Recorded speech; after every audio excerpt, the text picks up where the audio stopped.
one is the 41.5 square meter studio unit. So one of the biggest studio cuts that we have here. To your right is the kitchen. Yeah, so hindi pa naman nakakabit yung mga inclusions natin, pero it comes with a 2-burner cooktop, range hood, kitchen cabinet, stainless steel faucet and sink, all included with your unit. Again, smart home equipped na ang unit na to. Again, keycard access here. You have your video intercom and smart panel already. Smart switches, pakita natin. Yan, smart switches. And then now we have your toilet and bath for the studio unit here. Yan, motion sensor lights, up and running already.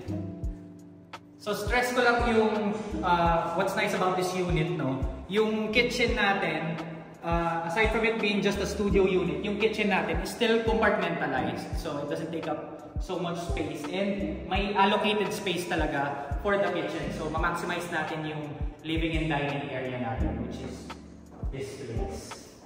Yan. So living, dining, and sleeping area natin for the studio unit will be here.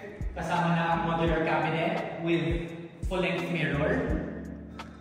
Split type AC right there is also included.